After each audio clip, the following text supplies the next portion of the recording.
Impact confirmed. The Slayer has been activated. Demonic threat level increasing. Hold the line! All the power of hell cowering before one man. id Software presents Doom, The Dark Ages. Available now on Xbox Series X and S, PlayStation 5, and PC. Rated M for mature.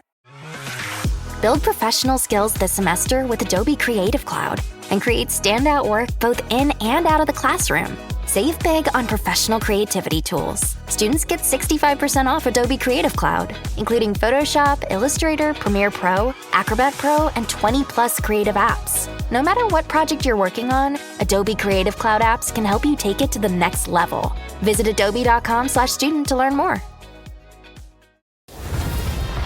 Welcome to Speak. I'm Joy Taylor here with Super Bowl champion Keyshawn Johnson, NBA Finals MVP Paul Pierce, and Fox Sports senior NBA analyst Rick Bucher. Rick the Slick in the house. That's right. We're remixing it now. What? Rick the Slick Rick the Bucher. Yeah, he got all that. I got all that. And some. Well, let's start with the Western Conference Finals. The Thunder took a commanding 3-1 lead last night, beating the Timberwolves by 2 in Minnesota. OKC didn't play their best game, but Shea and Jalen Williams carried them with 40 and 34 points respectively. The Thunder were able to still get the win despite the Wolves having more rebounds, assists, and better shooting percentages. And OKC are now huge favorites to win the finals. Woo! Yeah. Yep.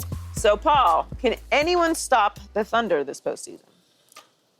Can anyone stop the Thunder this postseason? When I look and see who's left, the Wolves, they're cooked, pretty much. You know, this series is over. They're going back to Oklahoma City.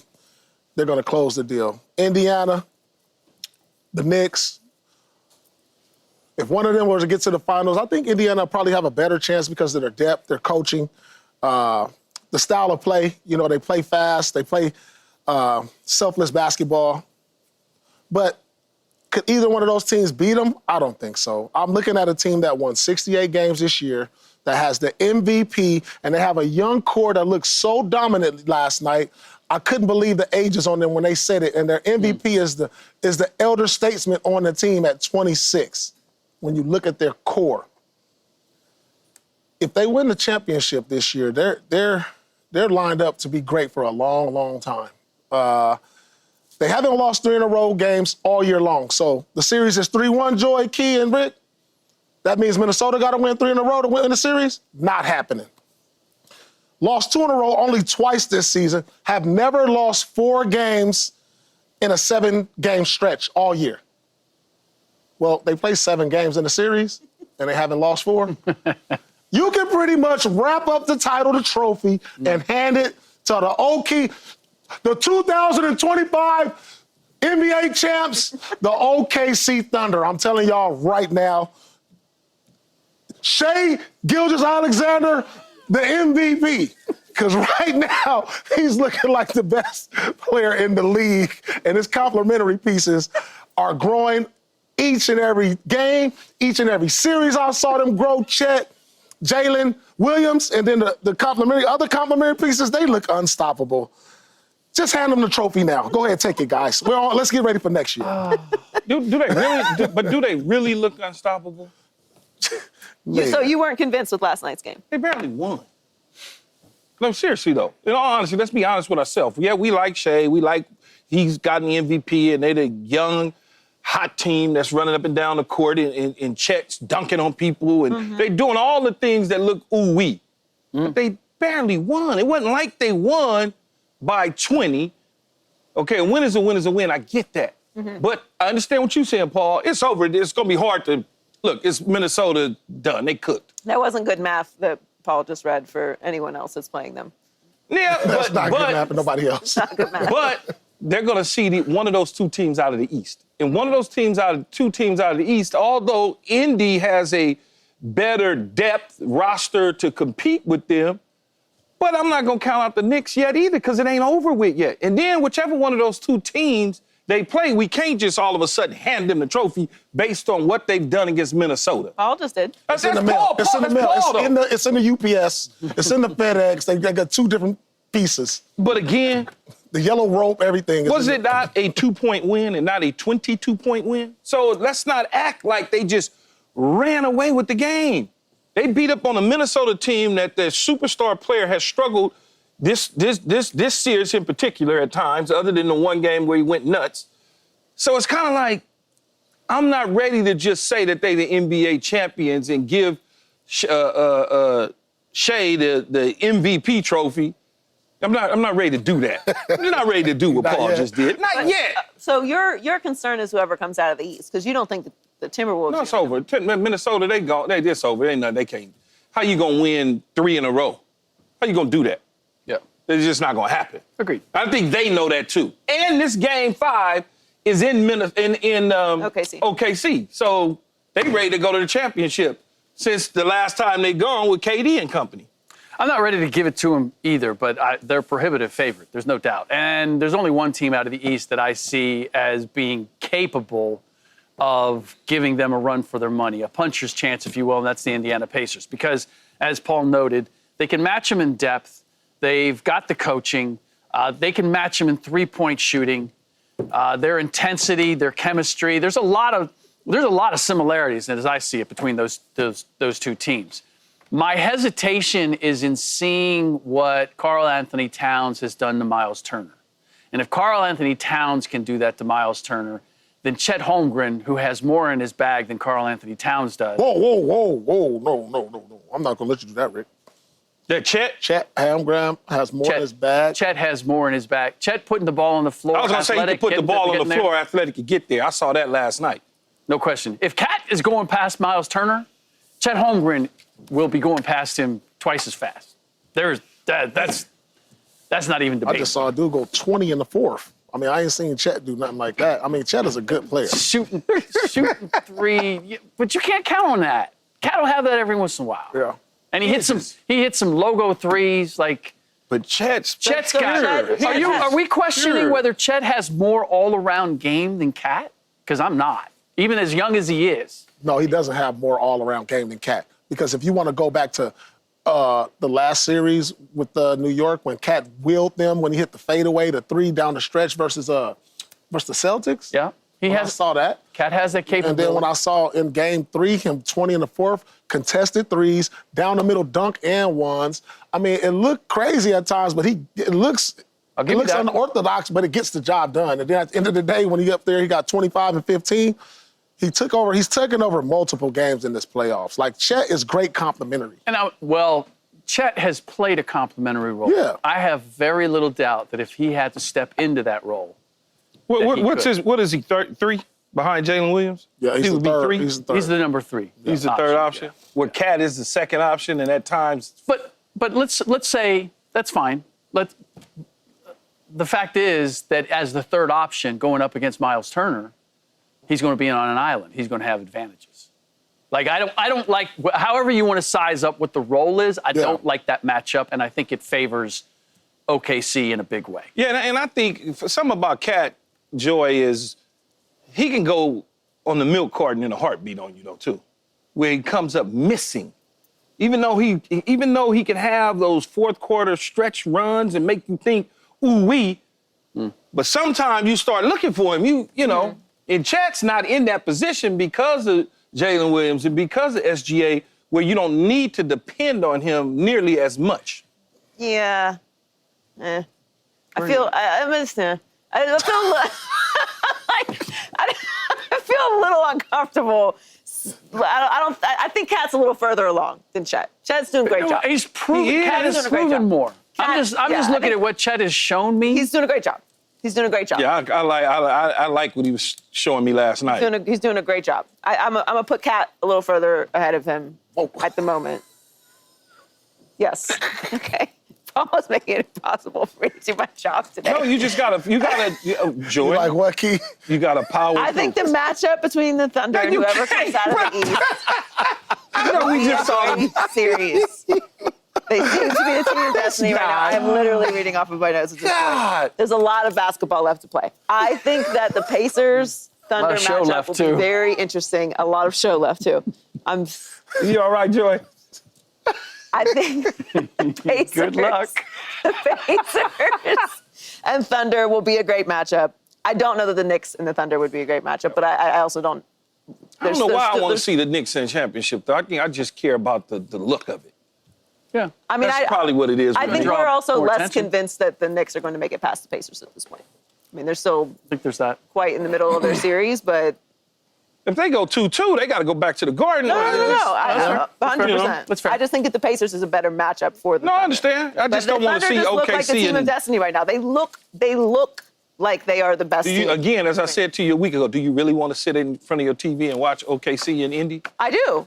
Okay. That's actually going to be some good basketball, though. It will be high-level basketball. Yeah. Like, I do, and I mean, and if that happens, look, the Knicks and Timberwolves had the opportunities. That's true. Yeah. No, that's true. Everything's true. Like, there's no excuses for why that would have gone down the way it did at this point.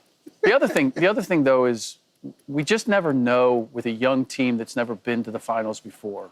But they look like they've been in the finals. They do. But you know who else? You know who looked like finals, though. That's the thing. You know who looked like it? OKC looks like it. You know who looked like it last year? The Dallas Mavericks. Dallas Mavericks looked like they were primed. And you think about Luka Doncic's experience playing overseas and like never shrinking from the moment and all of that.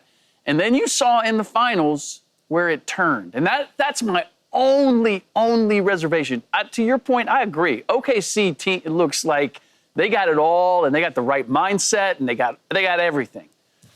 But I've just seen it where you get, for whatever reason, and Paul could speak to this, like there's something about the atmosphere of the finals and realizing you are on the doorstep of getting the thing that you've always dreamed of getting that causes guys to suddenly be seized by the moment or not play with the same ease and liberty that they had previously. Yeah, but when you look at the 4 teams that's left, even though OKC is young, it's just something about, I'm watching a leader in the press conference. See, I take a look at all these little things. I'm watching Shea and like his maturity. Yep. Is beyond his years. He talks like he's been in the league like 15 years. Mm-hmm. Like, you know what I'm saying? They're very poised. And it's not just for the cameras, because he's doing it on the bench, too. Yeah, the way he talks, the way, after the game, he's doing his interview, and the guy, the culture, it's just like they carry themselves like they've already won it before and been there. I agree. Yeah, that's what I said. They look like they won a championship. Yeah. Well, the Timberwolves got another 60-plus point output from their bench in Game 4. In Game 3, it was enough to win when paired with Anthony Edwards' 30 points. But last night, Ant only scored 16 points on 13 shots and was 1 for 7 from 3. Ant was asked after the game why he and Julius Randle struggled. Take a listen. I don't look at it like I struggled or he struggled. They had a good game plan, making us get off the ball. Especially for me, man, they was super in the gaps. I made the right play all night, so I don't really look at it like I struggled. I didn't get enough shots to say I struggled, so that might be how you guys look at it. But yeah, I didn't struggle at all. I made the right play. Paul, did Ant let the Timberwolves down last night? Yeah, I don't agree with Ant said that he didn't struggle. Yeah, you struggled. Because for one, me being the number one option and the scoring threat that gets the ball anytime I want to get that, a guy who's dynamic and as athletic as he is, can get any shot he wants, no matter what the defense. At this point, he's seen at this point in his career, based on the things we've been calling him at the tender age of 23, he's seen every single defense possible. Every single defense that's coming at you, you can get a shot off. I was so disappointed, and it was still a close game, even though he only took one shot. He took his first shot under a minute. When you look at this, when I look at it, and I say, dang, the bench gave you what? 60? This should have been a game that Minnesota won by 20. When your bench, I played in the Eastern Conference Finals, Game 7 versus Miami Heat. Our bench gave us 2 points. We lost by 4, something like that. You get 60 points from your bench? Like, all you got to do is have your star. Mm-hmm. If your star, then we wouldn't be having this conversation. We'd be having a conversation like, whoa, Minnesota has the momentum. And now their bench has confidence? Shea did what Anthony should have did last night. He said from the beginning, I'm going to put pressure on you guys for 48 minutes every second. It was like every second he had the ball, he's putting pressure on the defense. And that was his mindset. He came out with the mindset saying, listen, if we're going to go down, we're going to go down fighting because we just lost by 40. We lost by 40? Nah.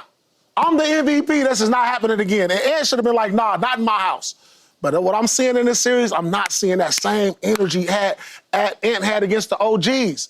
I'm not seeing that same energy he had against Bron. I'm not seeing that same energy he had against KD and Joker. You know, now he's facing his peers. These is his peers now. And he got to bring that energy and that level back up. He can't show, I mean, it's respect, but you got to be like, you got to get that growl back that I saw. If you want any chance to get back in this series, and if you're a great player that we all say that you are, he'll find a way and won't make excuses. That's it. Yeah, he let them down. I don't want to hear from my best player that I made the right basketball play. No. I want to hear from my best player that you imposed your will on this game. And when you're the only player who plays 12 minutes in the first quarter and you don't take your first shot until there's 1 minute left in the quarter, and that's the only shot that you take, or in the fourth quarter, it takes you 6 shots to score 6 points, and I got 2 guys off the bench scoring more than that.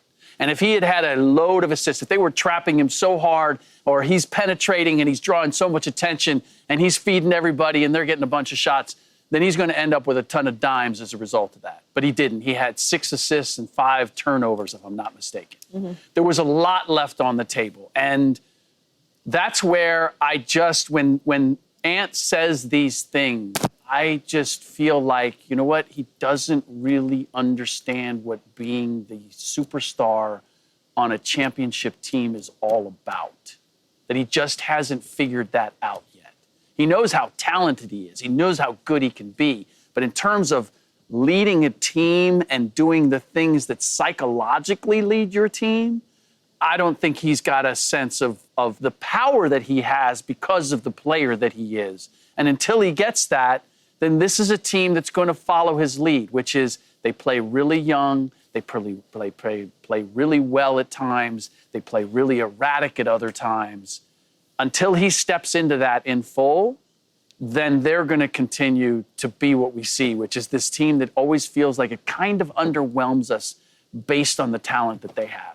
You know, I don't necessarily like the did Anthony Edwards let the Timberwolves down question, right? I just don't like the way it sounds because letting down sounds like he packed his bags up and just decided to leave, like he quit on his team or something along those lines. That's why I don't really feel like he let them down. Did his performance let them down? I would say, yeah, there you go. Good question, Joy. His performance, right? Let's not make it personal. Right. Yeah, his performance, Right. I would say let him down because to Paul's point, though, when you are the guy, they ain't gonna say nothing to you. Right. Take every damn shot. Because I'm gonna be a hot dog. You have the green light, yeah. I'm gonna be the hot dog out there. I'm gonna shoot at every chance I get, even if I'm being doubled or they're pinching me, squeezing me. When I get to my spot, they coming and forcing me off of my spot. I now could kick to everybody else. The problem with that, what he said is in the first half, you only had 2 assists. You didn't have 7 assists in the first half. If you had 7 assists in the first half, then it's justifiable. We could say, okay, I'm all in with you on that one. But when you wind up with 6 assists in a game, and 4 of them is in the second half, and you're telling me you giving up the ball, they get you the ball out your hand, that may be true. Maybe it's a hockey assist in these situations opposed to a straight assist to Paul, and Paul kicks it to somebody else, and I don't get the credit for it. That may be the case. I haven't watched the film. I don't know how it went, and that could be the case in this situation. But I don't care if you are the star, because I done watched hot dogs like Paul. No, seriously, I done watched them. He gonna shoot the green light out of it. I watched Kobe Bryant. You watch Kobe gonna wave everybody. Man, even if I'm missing. Yeah. So do you think it's that he is maybe being selfless to a fault? No, you know what? I will say this. OKC had a lot to do with that. because I was watching Lou Dort, and they call him the Dortcher Chamber. Yep. That's a code name for defense. Yep. The Dortcher Chamber. And I saw Alex Caruso. Yeah. They knew what kind of toothpaste he brushed his teeth with this morning. That's how close they was up on him all night. Yeah, they was squeezing him for sure. I'm talking about they knew what kind of lotion he was wearing. They was on him so tight. Like I'm talking about from the time he hit half court, they had a lot to do with that too. When he was off the ball, I'm talking about always touching him, and I think that kind of routed him a little bit. No doubt. That could be intimidating because I've had guys play me like that. And, it could be a little aggressive, and you don't get used to it. Not to say I didn't get used to it, because that was the style we played, where guys was always aggressive, holding, grabbing, arms distance from you.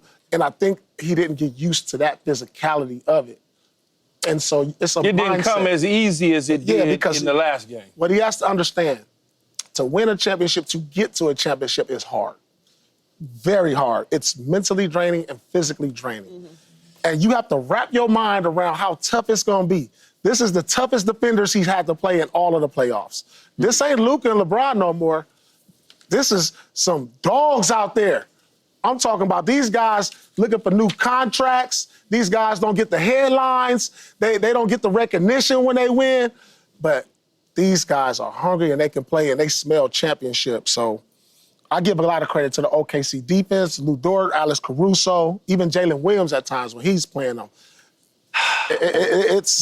They're making it tough. Lou Dort was so aggressive, he fouled out. I just have a hard time. Right. When we talk about Ant Edwards the way that we do and what his capability is, when I look at his physical ability, I'll ask the question, why can't he have the game that SGA has? SGA is not built like him. SGA gets trapped and blitzed and double-teamed, but he finds his way to his spots, and if you're too physical with him, he finds his way to the free throw line. I don't see why Ant can't have all of that. And it's not like SGA has been in the league for years and years beyond what Ant has. That's where I feel as if Ant's game has to evolve, which is the psychological game in terms of leading the team, but also the psychological game and how do I utilize all that I have? Not necessarily just blowing by guys and finishing at the rim or shooting threes, but how do I get you on my hip and how do I get to my spot and then force the defense to make a decision, and then I'm either kicking it to somebody for a wide open three or I'm hitting that little mid-range. This is the most damning statistic that I found. SGA, through these playoffs, averages 5.8 field goal attempts from the 10 to 16-foot range. Ant averages 1 a game. I was going to say that. That has to become part of his game in order. He doesn't feel like a 3-level scorer to me right now. It's either I'm getting to the rim or I'm shooting a big three. Or I'm shooting a three. So, before you go, Joy, is he a pure scorer? Ant-Man? You said he doesn't feel like a 3-level scorer, but is he a pure? Because you said Jason Tatum wasn't a pure scorer. How did Jason Tatum get it? Because a couple weeks ago, we going Celtics been done. Yeah, but I'm saying I just want to know the definition as I get my. I'm trying to up my basketball, acumen up too, because I don't know a lot about the game. I'm still learning. You shouldn't be talking about it. I'm still learning about the game, but since we have the senior NBA analyst on the panel, I would like to know if Ant-Man is a pure scorer, since Jason Tatum's not. Neither one of them has a reliable mid-range game, so I don't know. I'll leave it to you. Oh, look, I got him. No. I got him. I can't, based on what we've seen in these playoffs, can I count on Ant scoring? Well, that's what I was about to say. I mean, Game 3, not even throughout the playoffs. Let's just look at this series. Game 3, obviously, they had a brilliant game. Yep. Blew them out. SGA and it weren't great. It was over in the first quarter. But if you're gonna go up against a team like OKC that's playing the defense that they're playing, and you're going up against the league MVP who's steadily scoring 30+ every night, you have to match that scoring. You can't rely on your bench to do that. And if you do have a performance like that from your bench, you should win the game. To Key's point, this wasn't a blowout. This was a 2-point game. But he only shot it 13 times. It's not about him letting them down in his effort. He was aggressive at times. But if you're not going to lead the team in scoring, then you've got to find a way to get whoever it is off the bench or whoever else that's cooking right now to stay in that space. And it just feels like there's these like lulls throughout the game that they're not staying at the same intensity as OKC. You're talking about Minnesota in particular, or Yes. in general, or Ant also, in particular? Also Ant, because Ant sets the tone for Minnesota. Yeah. So that's what feels Agreed. that's what feels frustrating about, like, it's not that he had a bad game. Mm-hmm. It's not about a bad or good game. It's about wins and losses at this point. Blowout or not, they are down 3-1.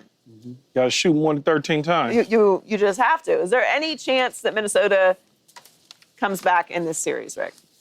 I don't see comeback. Don't call it a comeback. Can they extend the series another game? Can they push it to 6? I'm going to give them that. You think they push it to 6?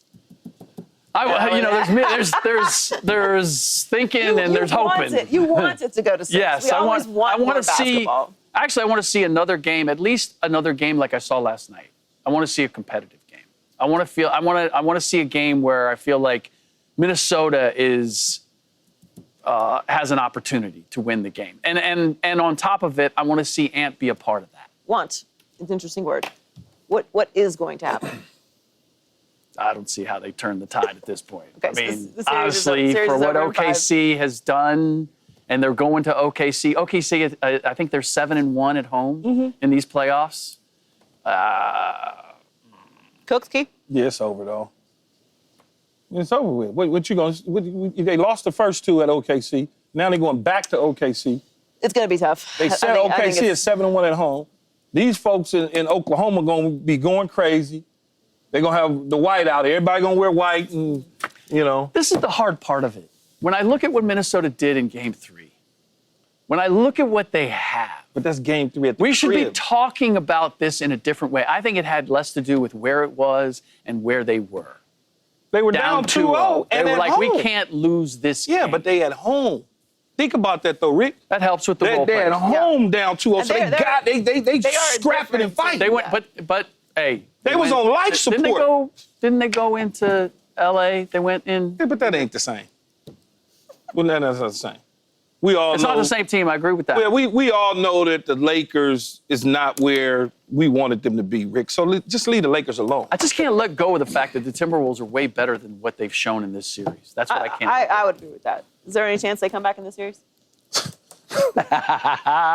Joy, Key. If they come back, No. I'm going to walk. No, Go ahead. no, Yeah, you tell can me. You can walk. You can All walk. right. You got a better chance Oh, no. at finding the Malaysian 370 flight.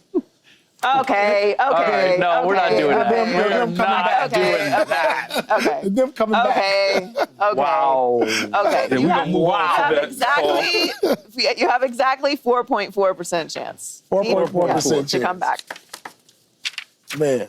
Coming up, the Eagles won the Super Bowl. I got to pull this guy aside. 107 We have days to have a ago, talk. and the NFL season is 100 days away. Rick wants to We'll talk. give you our prediction for each division next on Speak. And don't forget, you can check us out every day on the Fox Sports channel on Sirius XM. This episode is brought to you by LinkedIn. Healthcare professionals can lead their careers with LinkedIn. Discover jobs by specialty, preferred shifts, and even desired salary. From mental health therapists to radiology technicians, it's now faster and easier for healthcare professionals to find the right fit. Learn more at linkedin.com/healthcare. Side effects may include faster job placement, improved work-life balance, and increased career satisfaction. The stage electric. Doesn't get any better than this. Hey, y'all know what's at stake. Stay locked in. We fly around, we make plays. Barkley. He's never done this. No one's ever done this.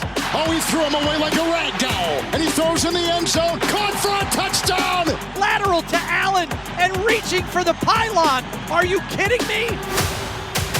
Daniel fires. It is bubble up and it's Gone! Touchdown, Washington!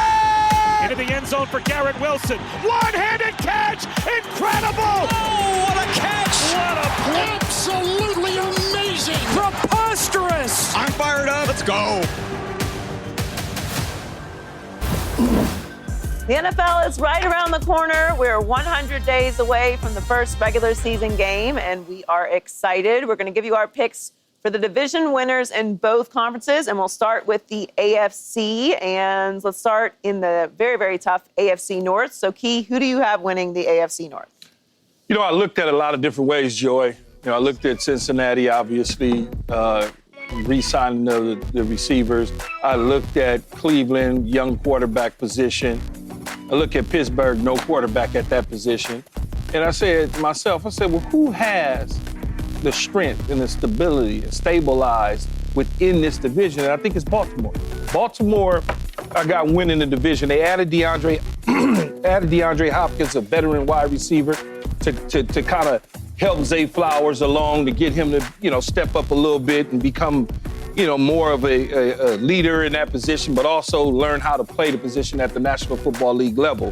So I like Baltimore in this spot. Bob?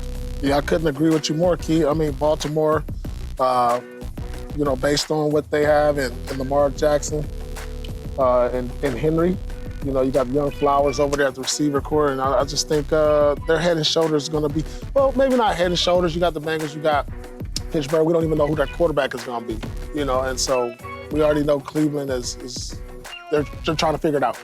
So for the AFC North, I have Ravens also. Yeah, I have the Ravens as well. I think that's a pretty easy one. I think Cincinnati will be sniffing around there. But while we normally look at the AFC North as a very, very tough division, the Browns are not sure who their quarterback is going to be. The Steelers aren't sure who their quarterback is going to be. So I think both of them are going to take the Browns can't take much of a further step back, but I think they're going to struggle a bit this year as they try and figure out who's going to lead the team. And the Steelers, I think, will take a step back. I think they'll still have a winning season, but I don't think that they will make the playoffs this year. So I do think that the division will be lighter than it normally is. And we know what Lamar Jackson and the Ravens are made of. So I'm going with the Ravens as well. All right, let's do the AFC East, where our Jets reside. Who wins that division, Keyshawn? You just said it. You going with the Jets? I'm going with the New York Jets. And people may think because they drafted me and Aaron Glenn is a good friend of mine that I'm a homer. Yes, that is correct. I am a homer, and I am a good friend of Aaron Glenn. But when you look at it, and I forgot that Steve Wilks was over there as a defensive coordinator. So Steve Wilks is the DC. Aaron Glenn's going to be coaching, meaning that he's going to pay attention to special teams, the offense, the defense, and controlling the players. He doesn't have to sit up and worry about the defensive side of the ball like he did in Detroit. So his hands are free to go up and down the sidelines and get guys engaged. You think about Justin Fields, doesn't have to look over his shoulders worrying about when he's going to be benched, like he was in Chicago, like he was in Pittsburgh, okay? And Garrett Wilson, young, talented receiver. They get Jermaine Johnson back off an injury, the defensive end. They get him back in the fold, add him with Quinnen Williams and company. I'm high on the Jets more than anybody, I think, but I'm usually right in these situations, and I think I'll be right again. You said the Jets going to win the AFC? Yes. I didn't stutter. Okay. Do I look like Stutterbox to you? Nah, I definitely don't look like Stutterbox. No, I know that, but you know. Wins. About like 5 inches taller. AFC East, Paul. I think this is a fight for second place. I think this is going to be head and shoulders the Bills. Josh Allen coming off an MVP season. I see no other reason why he won't compete for that trophy again. I have them as my Super Bowl favorite, so of course I have them winning the AFC East. I'm also going with the Bills. I think that the Jets will be close behind, but the Bills have not taken a step back coming off of an MVP season. They've retooled as they always do, and they have owned this division for quite some time. The Dolphins, I think, are completely unreliable when it comes to winning the division, and the Patriots, I think, will be better, won't be in that conversation yet, so I'm going to go with the Bills in the East. Let's head to the AFC South. Who wins the AFC South, Keyshawn? It's the Houston Texans for me. I mean, you C.J. Stroud company, they get Christian Kirk, they get Braxton Berrios, they got Justin Watson coming over from Kansas City, Cam Roberts from Minnesota to retool the offensive line. You look at Trent Brown, big left tackle coming over from Cincinnati. I mean, they got a lot of things that they added to the offensive line because they felt like C.J. Stroud was under too much duress at times last year. So they're trying to shore it up. Plus, they're going to, if they can stay healthy, they're going to be a juggernaut in this weak division. This division is Indianapolis. Sorry, Darnell, I get it. It's the coach, your hometown. They're not very good. They don't even know who their quarterback going to be. Jacksonville has a new head coach. We know what that's going to look like, although Trevor Lawrence wants to change our thought process about them down in Jacksonville. Then the Tennessee Titans are going to be starting possibly a rookie quarterback or Will Levis. You have any confidence at all they're going to make any noise in that division? Probably not. The most solid team in the division are the Houston Texans. Well, as I'm looking at all this, all of my picks so far have gone to the team who's had the best quarterback in the division. You know, we said Lamar, we said Allen, and of course in the AFC South, it's C.J. Stroud. For those same reasons, I just don't know what the Colts are. Like you said, we don't know who's the quarterback going to be. They're in a quarterback competition this offseason, which will be fun to watch. Jacksonville, same old story. Tennessee is just, I feel like they're preaching the same old song every year, and these teams haven't done anything in my eyes to get better or at least compete in the division. So it has to be the Texans for me. Yeah, this is a tough division. I mean, the Texans just feel so far ahead of them. Oh, so far. Yeah, I'm safely going with the Texans, I believe, as well. I think they will win this division easily. And finally, the division that might have the greatest cast of coaches ever. Who wins the AFC West, Key? This one, you might want to throw a tomato at me for this one, but I'm gonna take the Los Angeles Chargers in this situation. I knew you was gonna take it. No, I like the Chargers in this. I like the Chargers in this situation. They add Najee Harris to the equation. They bring back Mike Williams back to the scene of the crime. He was a former Charger, so now he gets an opportunity to go back to Los Angeles. They get Tyler Conklin in from the New York Jets. That's one of the main reasons the Jets drafted your nephew, because they lost their tight end. They got Mekhi Becton coming over from Philadelphia after his resurgence in the National Football League after he left the Jets and going and winning in Philly a Super Bowl. But the most important thing in all of this, for me, is bringing back a guy like Khalil Mack who can go get the quarterback on the defensive side of the ball. That says something. When you have to chase down Patrick Mahomes and Bo Nix within that division, you got a guy like Khalil Mack, you bring him back, and you say, okay, you bring back Elijah Moulton at the safety position. I just think that in the second year with the Chargers, and Harbaugh is going to be much different in his first year. And my dude, Ladd McConkey's on the team. Ladd McConkey. My guy. Dave, that's my guy. You 75, trying to get Ladd McConkey on speak on FS1. He coming, don't worry. And I'm taking the Chargers. Whoa. Oh, God, this kid. Paul, who do you have? Who do I have in this division? I'm going with the Chiefs. Like I said, the best quarterback. But this, like you said, will have the best lineup of Hall of Fame coaches in the one division. And not only look at the coaches, look at the quarterbacks in this division. Yeah. You know, it's probably the four. You can't get me better than that. I would have picked the Chargers if Justin Herbert didn't throw more interceptions in one playoff game than he did all of last season. It's okay, though. It's fine. I would have picked the Chargers. Like seriously, I would have picked the Chargers, but that was so discouraging right there. Yeah. Because I had the Chargers winning that playoff game. I think we all. I'm going with the Chiefs. I'm going with the Chiefs. I'm also going with the Chiefs. So Paul and I have the same division winners. I'm not ready to put another team in that division above the Chiefs. I like to pick up the Chargers as well. But look at Key taking swings. About what? It's exciting stuff. No, that's not actually. How's that a swing? Them is not bad swings. That's not a They're swing, not bad Joey. swings. Not bad swings. East and West, that's not a bad swing. I think it's great.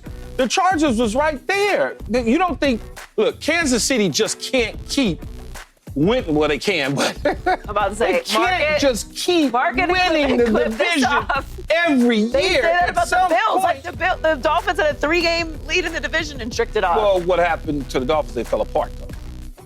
That could happen, though. What that could happen. Sometimes do. That could happen. Listen, I think it's great. It could happen. I think it's great. All right, and for a little added bonus, give us your lock for an AFC wild card. I'm gonna take the Raiders. The Raiders. I'm taking the Raiders. A lock for the Raiders. I'm gonna take the lock for the Raiders because although this division is loaded with potential Hall of Fame head coaches, so to speak, in a situation where Kansas City has dominated the division for a very long time, and now all of a sudden, the balance to me is getting ready to shift. Wait. So You taking the Chargers to win the division, and the Raiders is a lock. It's a wild card. So the Chiefs, what They the Chiefs can at? be. That doesn't mean the Chiefs can't be a wild card too. But this is our lock. That's fine. Okay. It's the lock is the Raiders. Okay. You are grown. You can make your own choices. You're not gonna convince me anything else. I'm not here to convince you. Joy, he had a long Memorial Day weekend. Still, My hands still smell like barbecue. Yeah, still smell like barbecue. I think for my lock, I'm going with the Bengals. Did you copy my? No. I mean, You going with a team that has no defense. is this But go Joy's ahead. sheet? Did I take Joy's Y'all sheet? going with a team that has no defense in Cincinnati. I Zero. do not believe Because y'all like Burrow. Okay, got it. That the Bengals are going to miss the playoffs 3 years in a row. I don't believe it. You didn't believe they would miss 2 years in a row. I know, but I don't believe it 3. Okay. After that, I'm gonna believe it. You grown. After that, I'm gonna start believing it. You grown? But I am grown. Oh Geno my God. Smith and Max Crosby. Man, come on, turn man. the tables on the Pacers, winning Game 3 in Indiana. We'll tell you if New York will tie the series up tonight. That's next on Speak.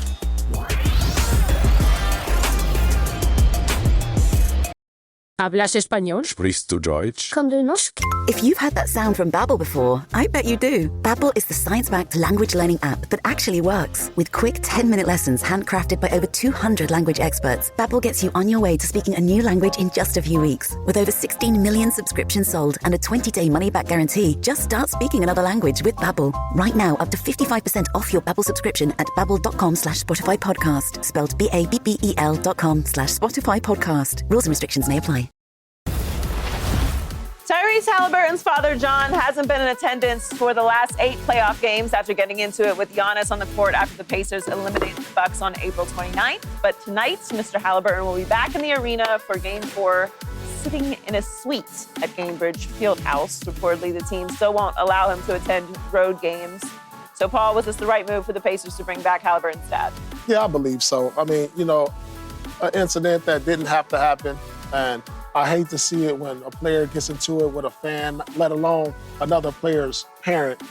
I'm glad they were to put this behind it because this could have got ugly. At the scene of this, I'm picturing like certain players that I used to play with or I played against wouldn't have been as nice as Giannis, and they would have ended up with a big fine, and he would have ended up with a major headache or somewhere in the hospital. So I'm glad they nipped this in the bud. I'm glad his dad is able to attend games and to keep him out of harm's way, put him in the box, let him see his son play.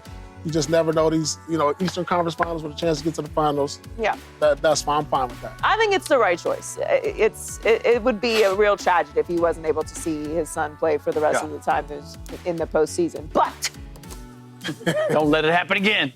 No, it won't happen again because he'll be upstairs where he belongs. No, I don't think it would happen with him again. But let it be a lesson. You have to let players be safe in their workspace. And by safe, I mean don't put them in a position where they have to choose between your existence and their pocketbook. I also, this isn't AAU. Just because you're a parent doesn't mean you're not like any other fan. AAU. No, absolutely, 100%. I agree. Giannis is a nice person. He's a better person than I. Yeah, I had to do some AAU basketball this weekend, Rick. Got some crazy stuff out there. You don't understand. Your son's not going to the NBA. Seriously. Look at you. That is the NBA. And look at your wife. Y'all both are under 6 feet tall. Not happening.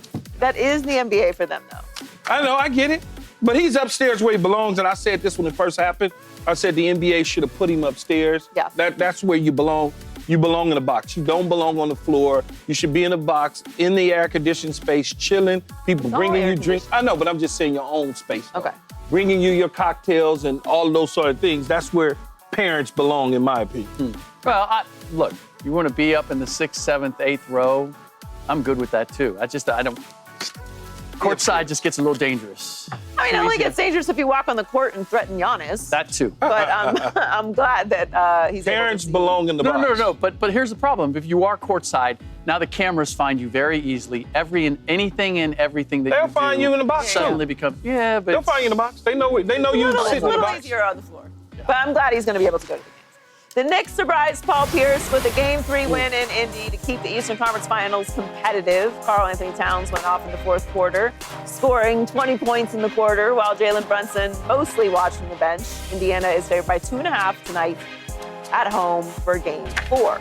So, Paul, do you expect the Pacers to bounce back tonight? I do. I do expect the Pacers to bounce back because it's hard for me to believe that lightning is going to strike twice in the same spot. And I know it did for the Knicks versus the Celtics, where they beat them on their home court a couple of times. I know that. But I'm looking at the statistics. Let that go. No, I mean, it's fine. It's fine. I'm over it. It is facts. I'm over it. I mean, it's You fine. know, you mentioned the Celtics. We've been on the show less than an hour, and you've mentioned the Celtics like 3 different times in our basketball segments. How many weeks has it been since they got knocked out? I mean, not knocked out. I mean, humiliated. I mean, The belt. They got the buckle. And they got the steel-toe boot. And the steel-toe boot. Yeah. How it's All right. been wild. You guys can have that. All right. But I'm just saying, like I said, listen, it's only where, and this is what I'm getting at. New York lost the first 2 at home, right? There's only 4 teams in the last 20-plus years has come back to win a series after losing the first 2 at home in a playoff series. I don't see the Knicks getting lucky once again. No. You know what I'm saying? So I think that the Pacers take care of business tonight, put them in a 3-1 hole, and eventually I believe they'll finish them off in Game 6 back in Indiana. I think they have a great home court advantage. Indiana's is equally as good at home as they are on the road, so they could possibly end it in 5 in New York, but New York twice. I don't know. I just think the Indiana Pacers are deeper, they're well coached, and I don't think they let one slip away tonight in Indiana. So that being said, Pacers in 6. Yeah, I think lightning will strike twice at this, whatever Paul said, the bottle and all that. Because it did for the Pacers. They won the first 2 games on the road. So you think the Knicks are going to win tonight? Oh, absolutely. I really honestly do. I think that even though, you know, they was up by 20 and they came and got them and they took their foot off the pedal, that same thing happened with the Knicks. They took their foot off the pedal and then we had the 1 in the air and down in Game 1, back in the net. But I just feel like if Brunson could stay out of foul trouble, okay, I know if was a fifth, I get it. I think that the Pacers want him on the court. Maybe, yeah, from a defensive standpoint, we don't get there, but I just feel like when you think about Bridges and you think about Cat finished with 20 in the second half. He could start off doing the same things he finished with in this game tonight. They're going to have a real chance of going back tied once again. What is this, Tuesday? The game will be Thursday. Thursday in Madison Square Garden, tied up 2-2, opposed to going back at 3-1. Rick? Yeah, I don't feel like they really have to bounce back because they didn't play well down the stretch. And Halliburton wasn't as aggressive as we normally expect him to be. And I think that that's an easy fix. So I don't think this is a major change. I'm not going to use the L word that Paul likes to use, but lightning? No, luck. Oh, okay. That they got lucky, but there were a lot of unusual circumstances that had to come together for the Knicks to pull this out. They defied Brunson being in foul trouble. They defied Karl Anthony Towns being in foul trouble. Pacers had to shoot 22% from three-point range. That's the worst they've shot in a game in these playoffs. If they shoot 30%, game over. Like, we're not in the same place. So again, much as the other series, like, I want to see competitive I want to see an intriguing competitive series. I just don't know that we're gonna get that. I know the Knicks are up against it here, but I think that the Pacers take it tonight. I think it's going to be a close game, but I think that the Pacers will end up winning it. I don't know that they take it to 6 either. You think they finish in New York? I think, unfortunately, we're going to get 2 really short series in the conference finals. So you think that they're going to go back-to-back, they'll win here and then go back on Thursday and win. So they can win 2 in a row, but the Knicks can't. I mean, I thought that the series was over after they lost game 1. How could you? You have to win 4. Yeah. Yeah, not like literally. But I thought it had flipped to the Pacers. I'm like, I was there to call it. Duh. No more to watch. It's a wrap. Yeah, I mean, I just... See, I told you she knows nothing. I think that's not how it works, guys. I think the Pacers just have more depth, and they've been more consistent, and I just think they have more Better experience. Coach. Yeah. So I think we're going to get short series, which is really unfortunate. Jalen Brunson only played 2 minutes and 40 seconds of the fourth quarter in the Knicks' Game 3 win. Brunson has led the Knicks in points and assists in all playoffs, but head coach Tom Thibodeau kept the star on the bench for most of the final quarter, New York's only win in the series. So this is kind of a tricky scenario, Paul, but how should Thibs handle Brunson? It's not really tricky because Brunson is your star player. He's your best player. If it was somebody else, I get it, but this is your guy. This is the one who got you to the conference finals. This is the guy who most considered the most clutch player in the NBA, and he showed it when he got back in the game, hitting the clutch bucket. Now, I know there are some times where he's a liability on defense. You just got to live with it because his offensive production kind of makes up for his defensive liability and his clutchness. And so there's no dilemma on hand. The only thing Tibbs did that he did right and handle was taking Hart out the starting lineup. And so I see no changes in that. You come back with the same game plan and say, hey, this is who we're going to fight with. This is what's got us to the conference championship. And remember, guys, like he continues to say, we were one bounce away from being up 2-1. And so you got to stick with what you got. It's a zero-sum game at this point. I mean, it's definitely a must-win game right now. But it's in general. I mean, you're in the Eastern Conference Finals. It's not about egos or who, sometimes what got you there isn't what is going to get you to the next phase. Well, I've never seen a situation to where your star player, your all-star, your all-NBA player has to take the hit. We didn't see nobody in Dallas make an adjustment last year in the finals when Luka was a liability. You got to roll with your punches and say, hey, hopefully they can get us over the top because he's too good of a player to say, hey, I'm going to sit you in the fourth quarter because you're a liability on defense. Yeah, we're not doing that. We playing him, okay? We've been playing him all year long. He is Mr. Clutch. That's why he got the award. What are we doing here? If he doesn't have the 5 fouls and he's sitting on the bench, we're not even having these conversations. You're just not. Because if they was picking on him and he was a defensive liability at that point in time, but he's been a defensive liability all year long. It ain't nothing new. So now all of a sudden, we getting ready to it's like taking a football out of your best player's hand. You gonna win? You think you can win like that by just taking a basketball and taking him and sitting him down because they're deciding that they're going to put him in a trick bag? No, that's your job as a defensive coordinator, defensive-minded head coach, to protect him, Rick, to put other people around him in certain positions that if switches come, they gotta counter that. They just have to, because you're not taking him off the court. You would be, the people in New York would go crazy if you lose this game with him sitting on the sideline, sitting next to you. You can't go out like that. No, you can't go out like that. The playoffs are a little different in that you're playing the best of the best, and so it's a little harder to hide him defensively. He's going to have somebody that's going at him, which is why he's gotten into foul trouble. The thing that I want to see Tom Thibodeau do is when he does get into foul trouble, when he does pick up a second foul in the first quarter, or he picks up a third foul in the second quarter, second foul in the first quarter or a third foul in the second quarter, take him off then. Don't wait until you get 5 fouls, because once he has 5 fouls, he's a compromised player anyway, whether he's on the floor or not. Yeah. Play it a little safer. Trust your bench a little bit. Not even if it's like, okay, if it goes haywire after a minute or two and he's sitting on the bench and you got to bring him back, fine.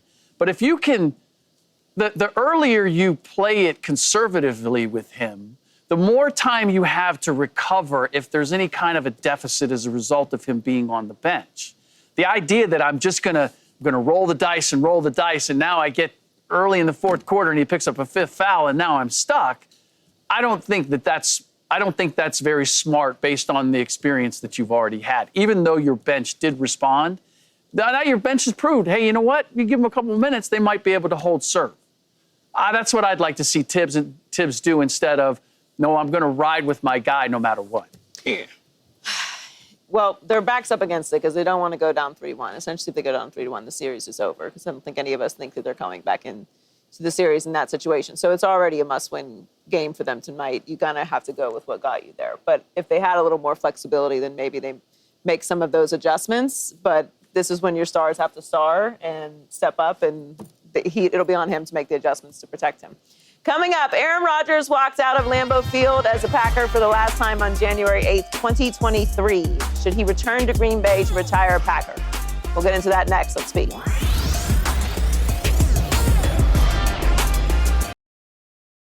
Aaron Rodgers is a 41-year-old former Jets quarterback who is expected to sign with the Steelers, but he spent the first 18 years of his career with the Packers, and a fan recently asked him if he'd consider re-signing with Green Bay in order to retire a Packer. Speak up, Aaron. I've thought about that, and I don't understand what the reason for that is. You know, at the same time, I grew up a Niner fan, and most of my favorite players retired as a Niner. You know, Jerry Rice, who went to 3 other teams, really, he came back and retired as a Niner.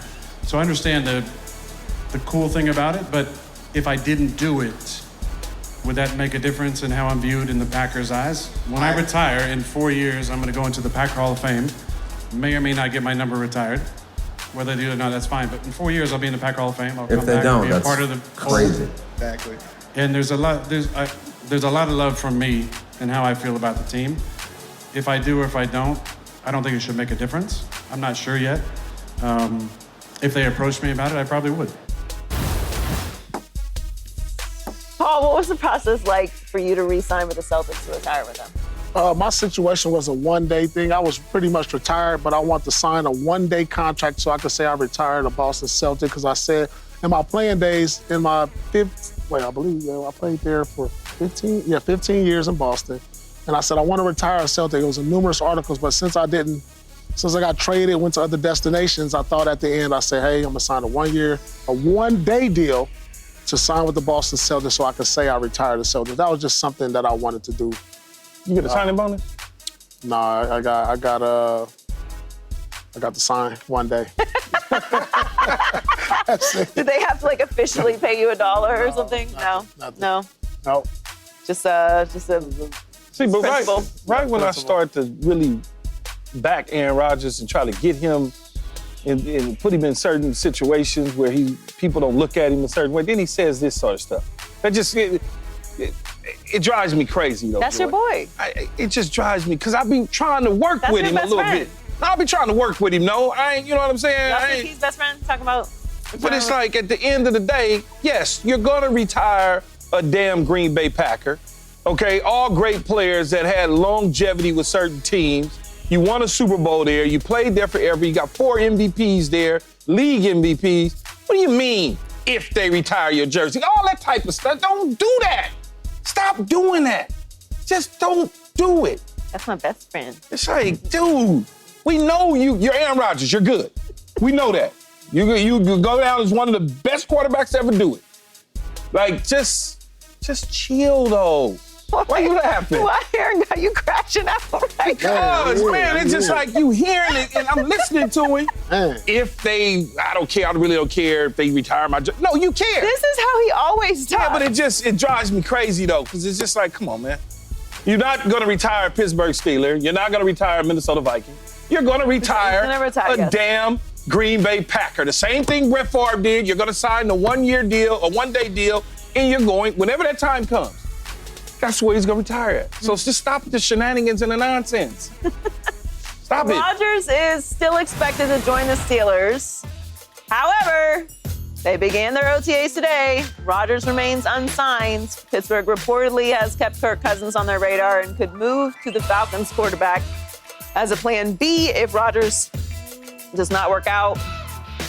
Cousins was not at Falcons OTAs today either. All right, Key. The day has arrived. No, I said 24 hours. You said 24 hours downstairs, so now you get to give him your 24 hours because today is today, and we said this yesterday and last week. Remember when we were talking about it? Yep. And then you had said that he was going to be there today, and he's not there today. Yeah, he's not there today, and I also said that I'll give him a little bit longer, a little 24 hours, Kirk Cousins isn't there. Kirk Cousins is not in Atlanta because they know who their quarterback is. Aaron Rodgers, his ass need to be in Pittsburgh if that's where he's signing. Well, literally, he needs to be in Pittsburgh and stop playing. His ass was supposed to be there today. Yeah, he's supposed to be there. Because it's the OTAs are today. Yeah, they start today. I'll give him. Is he still connected? I'll give him an Chicago, extension. Or? I'll give him an extension for 24 hours. Why? What were the past 3 months about? Why does he need another 24 hours? Because did he get lost on the way there? He missed his connection? Maybe he needs to finish packing up or something. I don't know. Packing up? I don't know. But I'm giving him. You do realize how crazy this sounds, though, right? I realize how crazy it sounds, but I'm gonna give him one more day. Okay. I'm giving one more day. I'm just gonna give him one more day. And then Paul. what? Then I'm done. What you gonna do? I'm gonna go get Kirk Cousins. Yeah, all right. He ain't available. No, he's available. Nah. That's why we keeping an eye on him, because he's available. That's why he's not at OTAs, because they don't want to create quarterback controversies and problems. They already know who their quarterback is. Yeah. Why, if you had a wink, wink, nod, nod deal, would he not be there? But I don't know if the wink, wink, nod deal is you have to be at mandatory stuff. This isn't mandatory. I get it. I understand it. He should be there mandatory not because he needs to get familiarity with his teammates and they need to understand him, trust him, talk to him, see what he looks like, all those sort of things. I get it. Joy, don't go to sleep on me. But I mean, I'm playing charades. I'm the excuse machine for Aaron Rodgers. I'm fried. No, I'm trying to help him. Why? Why? This is the Pittsburgh Steelers. They have 6 Lombardies. They're coached by a quarterback. First ballot Hall of Fame Mike Tomlin. They don't have a never quarterback. had a losing They don't have a season. quarterback. And we're sitting around talking about Aaron Rodgers is not there on the first day of OTAs. Mandatory or not, where's your pride? Where's your dignity? That's why I say I'm going to give him another day. Where's your respect for the game? Where's your respect for this organization? Where's this organization's respect for the history that they have in this league? What are we talking about? He's never played there before. He doesn't know any of these teammates. He doesn't know the streets to get to the facility. He doesn't know the doctors. He doesn't know the rehab crew. He doesn't know anybody. He doesn't know anybody. He doesn't know where to get his smoothies. Nothing. Like, why would you not be there? Why am I supposed to take this seriously? It's not about him not being at non-mandatory OTAs for a team that he's been with for 22 years. Do what you want to do. You won 5 games last year. The year before that, you didn't play because you tore your Achilles. The year before that, you missed the playoffs. What are we talking about? Now you got me crashing out, Paul. No, I'm just saying. This is a tough situation that Pittsburgh's in. I mean, no, it's really tough because Aaron can be like, I come when I feel like. I'm coming, though. No, he can't tell him he coming when he feel like. Yeah, he can. Why he can't? He can say, at that listen. point, that's disrespectful. It is. Yeah, that's disrespectful. Y'all, what y'all gonna do about it? Y'all ain't got no quarterback. Yeah, he can't pull that move. Listen, I got some things to attend to at home. I got family matters. Listen, I'll be there when I get there. No, he not there yet. I get there when I get there. He can't do that. Can't do it. For goodness sake, this is OTAs. If I miss the first round of these things, I'll be at the next one.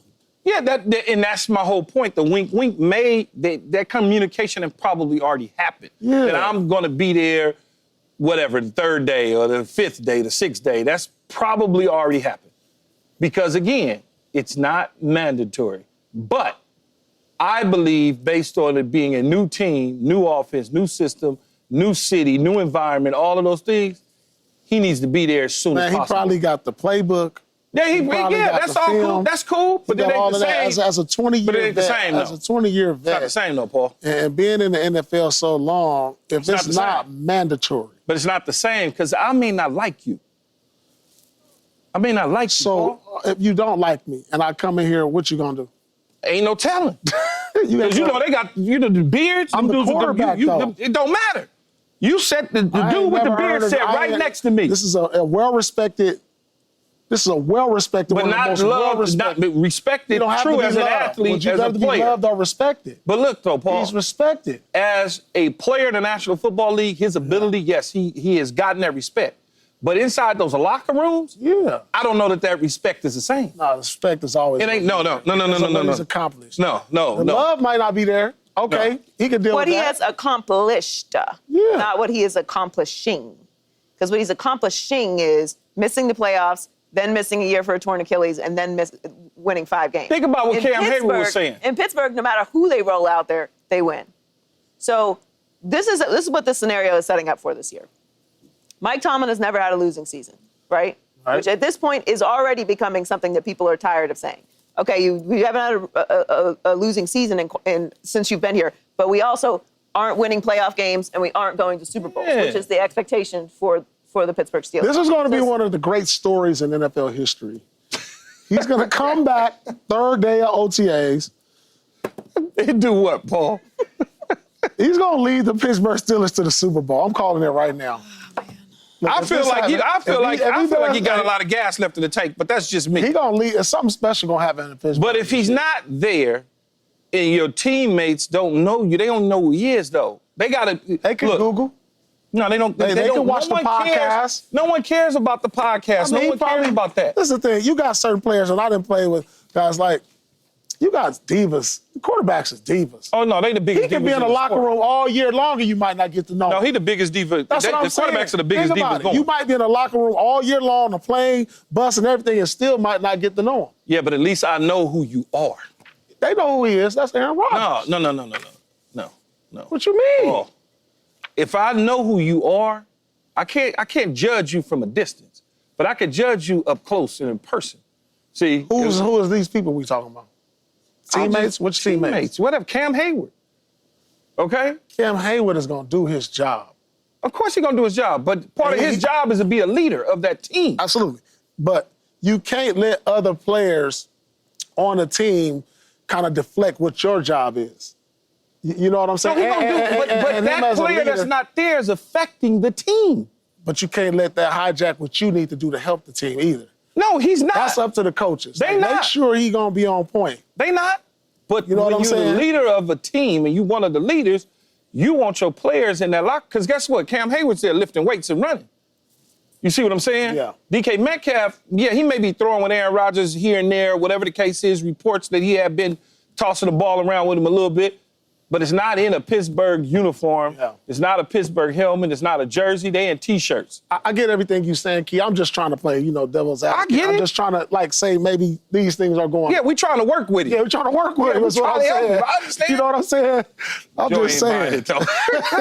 I think it's going to end up being a real disaster. It'll end up being Mike Tomlin's first losing season. It feels that way, though. It's starting to. The fact that I don't know all the details behind the scenes and what they're talking about, but I'm really disappointed that he did not show up today. Yeah, because it's not about in whether he needs even if he showed up. It's the principle of it. This is still a story. It's only building. There's only one of two ways this works. Either they win a playoff game. He gets there and they win a playoff game and all is forgiven. Or they do anything less than that, which would be considered a failure. He could do exactly what I used to do, Paul, enjoy at OTAs. I'd show up for 1 or 2 days. Deuces, see y'all mandatory. Principally, he should be there today. Yeah, that's what I think. I think he should be there. Doesn't mean he has to stay the whole time, but at least start to put your stuff in the locker. If you're gonna play football this year, at least start to get your 2 lockers together with your shoes and your helmet and all your vitamins and just put it, like me, I'm just thinking I'm just trying to think about an old vet. I'm thinking man, this could be my last year and I gotta go to Pittsburgh. Joy from Pittsburgh. Joy, you gonna let him do that? I was there 2 days ago. No, but I'm just saying as I and she's back here anyway. That's what I'm saying. It's cold. He played in Green Bay in New York. New York was a little more. No, it's cold. But it's things to do, though. So you're saying there's nothing to do in Pittsburgh? There's much more to do in Pittsburgh than there is in Green Bay. No, but not New York. And I'm at the end. You trying to get out? I mean, I'm retire. Stay in Malibu, and the Steelers shouldn't be in this situation to begin with. Steelers played themselves, though. They should have signed Justin Fields and kept it moving. That's just my opinion. Off the top. I couldn't agree more. Coming up, Anthony Edwards said he didn't struggle in the Wolves Game 4 loss at home. We'll tell you what we think of Ant's postseason performance so far next on Speak.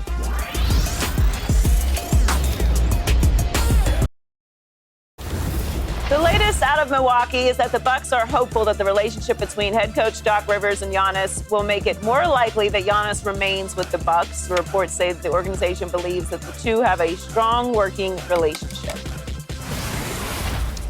Paul, is it smart for Giannis to stay in Milwaukee with Doc?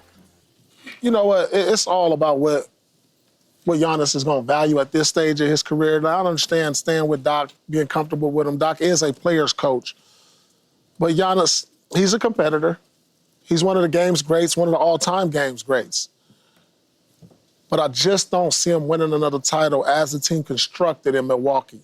Now, does he value saying, hey, I want to be with one team the rest of my career? I get it. But on the other hand, if he's saying, hey, I want to win another title, which I don't think, based on the assets that Milwaukee has, and, you know, they still have Dame Lillard, who's probably going to miss all of next year, if not most of it. This is going to be tough for him to just say, hey, I'm going to suck it up and play one more year in Milwaukee and say, I know I can't win the title in his prime. He has to be like, I'm tired of this at some point. I want to be mentioned among the greats. And if he's going to get mentioned among the greats, it's not going to happen in Milwaukee under just Doc being the coach. He needs the players. They need to make some moves, and I don't think they have the assets to do it. You know, they done made a lot of moves in Milwaukee to help Giannis out. Oh, you know, they obviously, when they got Drew Holiday, they wind up winning the championship. They just made the move, getting rid of the coach, bringing Doc in, Dame Lillard, right? They bring in Kuz, you know, so they done a lot. Middleton gone, Kuz in. They done a lot to try and move things further along for them to win more championships while he's still Giannis. If I'm him, I like Doc cool. Milwaukee cool. I like the Milwaukee fans and everything, but I'm looking for something else.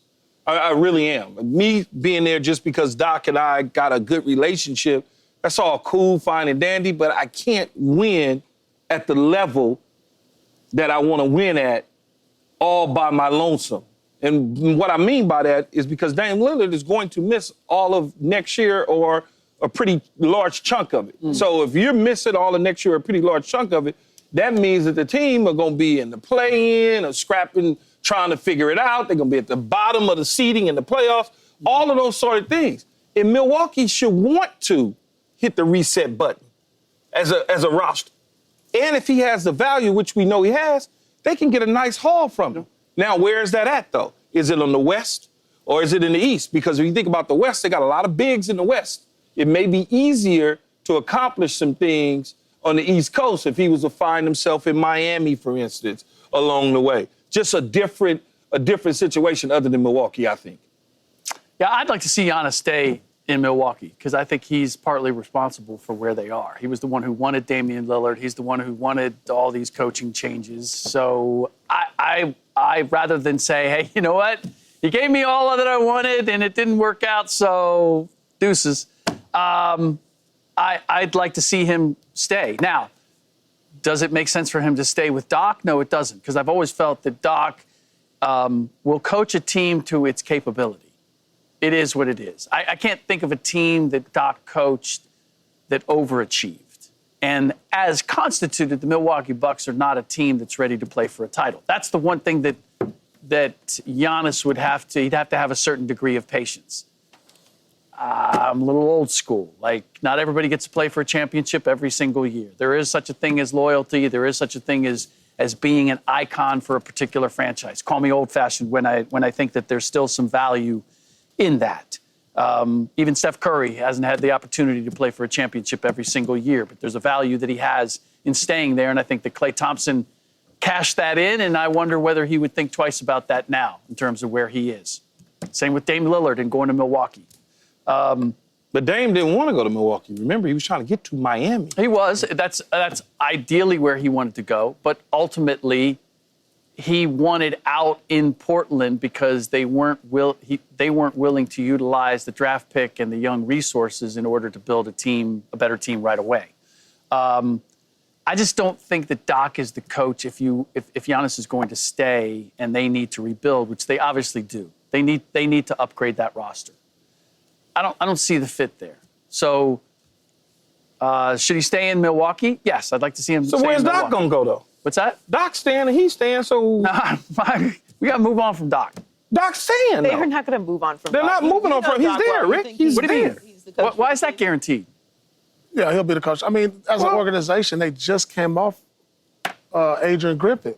So it's going to look bad. Before that, they came off a Bud that won a championship. Yeah. Like you gave Adrian Griffith half the season in his first year after they were second or third place in the East, 30 wins, 13 losses around there. And you hired Doc, gave him half the season. Now he got a whole full season. Now to move on from him again, it's just like you have to have some kind of consistency within the organization to keep the type of culture you want to have around there. Now, Doc is a great culture builder. Lakers do that all the time. Man, ain't nobody talking about no damn Lakers, dog. Just thought I'd throw it out there. Talk about, a storied franchise. Best head coaching job in America. You play for 2 years, get fired, and then you still get the remaining 3 years guaranteed. If I couldn't get in trouble, I'd say something to both of y'all. But I might get into trouble. So go ahead, do it anyway. This coach is I mean, listen, I think Giannis has asked for a lot of these problems. And I think if it was anyone other than Giannis, we probably would be giving Giannis a harder time for not taking the team further than he has. Because they've been pretty disappointing since they won that championship. And I don't know that I can put that all on Milwaukee not putting enough pieces around him. So he's 30 years old. He'll be an unrestricted free agent in 2028. This year, we all assume they're not going to be competing for a championship because Dame will be out. I don't have a problem with players doing what they need to do for their career, even if it is selfish, even if it is not necessarily their fault. Yes, we know. I'm leaving. You have the book right there. It's right there. Well, he has 3 years of the contract. No, I'm meaning I'm going to ask to exit. Right, but if he goes somewhere else, this I don't want to say hiding, but this no pressure situation that he's in Milwaukee, where we're kind of like, oh, well, they don't have enough around him. Giannis is a great player. It's Milwaukee. They'll get it together eventually. All that's gone. Giannis goes to Miami. Oh, you better be winning some playoff series right away. You're not going to get that pass. Giannis goes to San Antonio. They're going to be expected to compete right away. If he asks out and goes somewhere else, which would be kind of an outlier for a player like Giannis, the smoke will follow. And it will be a different experience for Giannis in this league than he's dealing with right now. Haven't we seen it with Dame Lillard? Because he basically got a pass in Portland. Yeah, but whatever they did, it was overachieving. It's Portland. It's a small market. But they never had anything outside of the year that they when they had C.J. McCollum and. Understood. Yeah, understood. But once he got to Milwaukee, and he wasn't living up, and they weren't living up to the expectation of Lillard and Giannis, now suddenly Lillard was taking criticism and being viewed in a way that he never was in Portland. So I agree with Joy. His situation, and I know Joy got to move us on, but his situation is so different, okay? Because he literally was carrying Portland around on his back for years. Then on top of that, they never could win. He was never going to win a championship in Portland because you can't attract any free agents to Portland. Yeah, I mean, I don't even It's think a people would totally be mad at different Giannis situation. necessarily for leaving. Lillard- It's not like a Cleveland LeBron situation or something. But when you ask out and ask for a trade to another organization, there is going to be a level of pressure that follows because you're essentially saying, I can't win here. I need to go somewhere where I can win. Therefore, you should be winning. And if you don't win in those other places, I get it. I get it if you don't win in those That's other all places. I'm saying. Though. Lillard was named a top 75 player of all time. I got all of that. For what he did in Portland. Yeah. Which wasn't a whole lot, to be honest with you. Man, he was cooking at Portland, Rick. They got to the conference finals once. Yes. One time. And you're a top 75 player of all time. Then they moved on from CJ. Okay. And then who else was there with him at the same time? It was a big, I can't think of the big's name off the top of my head. But it was somebody else. LaMarcus Aldridge. Yeah, LaMarcus Aldridge. So you start looking at that, and if he was still there to this day, they'd be in the same place they in now. And except he'll be scoring 35. Go ahead, sorry. Days away from amazing play Sidebar with like you, Rick. Jaden Daniels. Hail Mary. We'll give you our NFC division winner predictions next on Speak. We'll be back. The season kicks off in 100 days, and we've already got OTAs going. So we're going to pick our division winners for the NFC now. Let's start with the super competitive NFC North. Key, who do you have winning the North? I'm going to take the Green Bay Packers. I started looking at the division. Minnesota doesn't really understand their quarterback situation quite yet. They still kind of eyeing Aaron Rodgers as well. Then I look at Chicago's. Everything over there is pretty new in terms of the staff. And then you start saying, well, Detroit lost a lot on their staff. Both coordinators gone, including very important assistant coaches. Green Bay is intact. Green Bay is intact. The quarterback's coming back. And I just like what they did. They didn't lose a lot, and they didn't have to go out and get a lot. I'm going with the Green Bay Packers too, Key. Youngest team in the NFL. With playoff experience now, they didn't beat none of the top teams a year ago. I think they'll get over that hump this year, and I'm taking them in the North. I'm also taking the Packers. Minnesota is going to have a rookie quarterback. Chicago has a whole lot of new, and I do think the Lions take a small step back, but just enough of a step back for the Packers to step into the division lead. I think the Lions will still be competitive. It'll come down to the Lions and Packers, but I think the Packers end up winning it. Let's talk about the most watched division in football. Who wins the NFC East, Keith? Philadelphia, the Eagles. Ooh. They pay everybody. They get everybody paid. They just coming off the Super Bowl. They got rid of the guys that they needed to somewhat get rid of because they got a lot of young guys that actually played, so they got some playing experience under their belt. They're a little cheaper than the veteran guys that they got rid of. And as long as you got the coach and the quarterback, you're going to be all right. And they got the coach and the quarterback. In the NFC East, I'm going with the Commanders. I'm going with Jaden Daniels. They got better at Debo Samuels. They shored up the defense and their front line. I think Eagles will have a Super Bowl hangover. Remember, the Commanders went 1-1 versus the Eagles last year during the regular season. I think this is a year this hungry young team will win the division. I agree. I'm going with the Commanders as well. Oh. Commanders in this division. I think it will come down to the wire, but I think the Commanders end up winning the NFC East this year. Moving on down south. Key. Yo. Who wins the NFC South? I'm going to say it's the Tampa Bay Buccaneers. I think the Bucs win. They went out and got a sign Reddick to add him to that defense, to go get the quarterback in those quarterbacks that they're going to see within that division. You look at re-signing Chris Godwin, giving him new money. You re-signed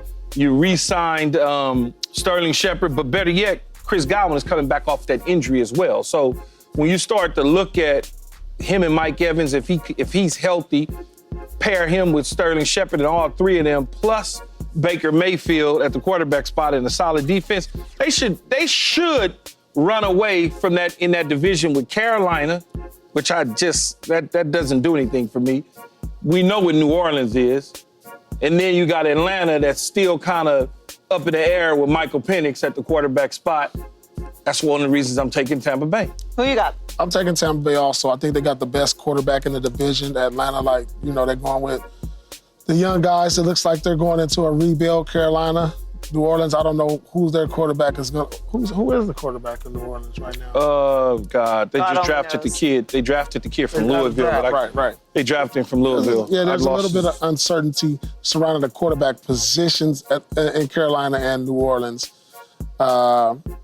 So, yeah, I got the Tampa Bay Buccaneers. I'm going with the Falcons. And while I agree, I don't know what the Saints are going to be, I think this is going to be a pretty interesting division. I think that the Panthers are going to be more competitive than they have been. And I think that the Falcons will end up winning the division. So I think it'll be closer than everyone thinks, obviously not counting the Saints. And finally, a division with two of the best younger coaches in football. Key, who wins the NFC West? The Los Angeles Rams. Ooh. The Rams win it with Devontae Adams coming over from the Jets in free agency, getting his money, pairing him with Puka. Cooper's gone. Puka. Yeah, as Michael would say, you pair him with a young receiver in Puka. Matthew Stafford stays healthy, and then you got Tutu Atwell as a speed receiver for you. This Ram team could be dangerous. And remember, I said this, and I'll say it again. Don't listen to Aaron Donald talking about he's done with football. They gonna try to talk him back into playing. You watch what I tell you come summertime. You watch. Okay. You watch what I say. You got some intel over there. No, I don't have any intel. I can just smell it. Intel. I'm watching a dude work out all the time. Insider trading. No, but check this out though, Joy. He up in there with one arm, 150 dumbbell. You're not doing that just to look good every day. I think he's gonna start being an actor. Again, he ain't doing that to look good every day. That's just my intel. That's why I work out. It's only enough for But you're not taking 150-pound one-arm dumbbells and doing one of these, Paul. Yeah, I saw that. I'm not lifting more than my own body weight with one arm. Yeah, I did see that. Who wins the West? My favorite team, the team that I root for every day, the Rams. I mean, McVay, Stafford, Devontae, Puka, Tutu. I mean, come on. Top to bottom, these guys were a play away from taking down the Philadelphia Eagles. I'm taking the Rams.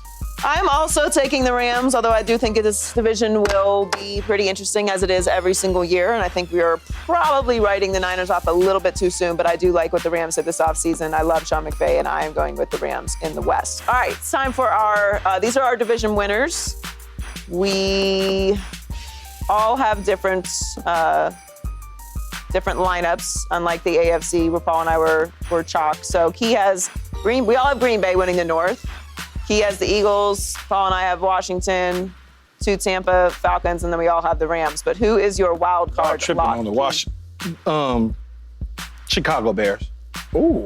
Okay. I think the Chicago Bears, this young quarterback, and Caleb Williams, does just enough to get them over the hump. They're not going to put him in bad situations like he was in last year. The defense gets better. They bring in offensive linemen. Think about it. They brought in Jonah Jackson, Joe Tooney. They certainly have an eye on saying that they got to keep him upright to be able to help them accomplish that goal, which is getting to the playoffs. My wild card is the sure shot Eagles, the defending Super Bowl champs. I got the Commanders ahead of them in NFC East, but there's no way the Eagles will not make the wild card.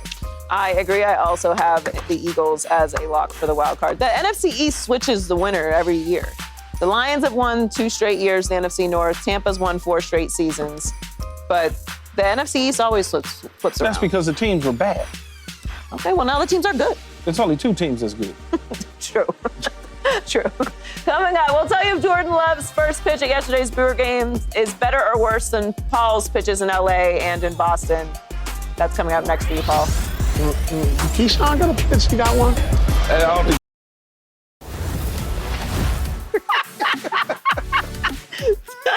Checking on our social life. Jordan Love threw out the first pitch on Monday at the Brewers game. He took some criticism online for how high and outside the pitch was. Let's take a look at this.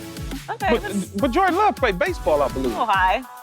But I think he played, if I'm not mistaken, Tyler, Joy, I think he played baseball. No, you meant you were asking Tyler.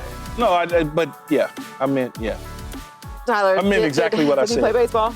I believe so. I believe he did. But his pitch is a lot better than Paul's, 1,000%. My pitch was solid. Christian Yelich. You look like you just... Former Marlin. You look like you... No, I'm solid. I went high heat. No athletic ability High whatsoever. heat right here. Look at this high heat. Look at that face. High heat. Look, he couldn't even handle it. Look, he couldn't handle it. Couldn't even catch it, dog. This was right here, though. This was after a couple margaritas, though. This was your, what'd you call this, your slider? Slider, that's my slider. Over the plate. That was right over the plate. It slid right in. I was right over the plate, slider. Calling it a slider is Look, crazy. slider, boom, right over the plate, though. That's straight. the new bounce pitch that they introduced. Yeah, you'd be surprised. They go after that. They swing on that. You'd be shocked. It's golf. Yeah. Where's Keys? We haven't dug up Keys. They don't have. They need to bring Key back out. They can't take them off the VHS tapes. Ain't that about a blip? Come on, They can't take it off the 8-track tapes. They need to have Key out. Dodgers need to have Key out to throw a first pitch so we can get some footage. They gonna think I'm playing. They should have Key out for the first pitch. Now Are you gonna throw it from the mound? Now let's get Trail. Let's get Trail. You and Trail out there. To see who's darker. No, he can show you though. Trail can show you. No, he don't need to show me. I got it. I know how to throw a 4-seam. I know how to do all that. Man, come on. What? Man, come on. What? I can't. Jordan Love played baseball? Did he play? He did not. Oh, he didn't? For some reason, I thought he did. Man, get Trail, go out there with Trail one day, and then, you can go in there and be on point. You go out there, strike! I don't think he got it no more, though. But he can show you. Yeah. Y'all get out there and see, look at all this be coming off us. They be just calling us out the crowd. We don't have no I don't have a problem with this pitch. Y'all got no problem. That was right down the middle. What you mean out the crowd? You should be able to, That's a softball pitch. All right, if you gotta understand, Key, when you get on that mountain right there, and I'm looking down, I ain't never done that. So you should have went all the way up to the front of it. That's just like when you went out on that court, you saw that NBA 3 line, you was like, that's far? Is that how I sound? That's what I said when I got on the mound. You should have never, ever let them take That's what I said when I got on. I was like, that's far? No, it was far, though. That's what I said on the But I hadn't mound. shot in a while, though, either. I hadn't shot in a while. Pulled something in my back. That mound to the catcher. But after I got hot, you know what I'm saying? I got hot, I was cool. Man, that was far. That's why I was like, whoa. I don't have a problem with that pitch. Why are people mad at that pitch? Seemed like it was... I mean, it was high, but it's not. That wasn't an ugly quarterback, pitch, though. Yeah, quarterback. Yeah, but that wasn't an ugly pitch. Part of the problem, nobody ever really steps on the rubber. I don't know why. They don't never go into a windup or a straight pitch. They just take the ball and do this. Because you look crazy. No, you don't. You get into your wind. If you ever play baseball, I'd rather just do it and look crazy than try and do the whole. You should do the whole thing. It's gonna help you if you ever play baseball. But a lot of these dudes never play baseball. Photo. I don't think we have a photo, but I have a photo of my first pitch. I don't have the video of my first pitch. No, they got a black and white photo of Key's first pitch. Why do you keep saying like you that much younger than me? You got all the gray hair. Look at his hair. It's all gray at the top. Eastern Conference is just over an hour away. Paul will tell you if the Nick energy is little or big next on Speed. All right, here we go. What is that with these shorts? And they think that's cool? That's what's... The Knicks came back from down 20 points to steal Game 3 in Indiana. Now they've got a huge Game 4 matchup tonight with the hopes of tying things up before heading back to New York. So, Paul, will the Knicks even the series tonight? No, I think the Pacers are going to play with a sense of urgency, come out here and get the job done, go up 3-1, and pretty much put a stranglehold on the series. It's a wrap for the Knicks then? 2-2 going back Thursday night to New York. Knicks going to handle business in Indy. So Key thinks it will be a longer series. I am with... Paul, go ahead. Paul's always wrong. Well... Until I'm right. I think the Pacers will. I'm kind of hoping I'm wrong because I would like to have a long series as well. That's it for us. If the Knicks win tonight... Nope. We'll see you tomorrow here at 5 p.m. Eastern.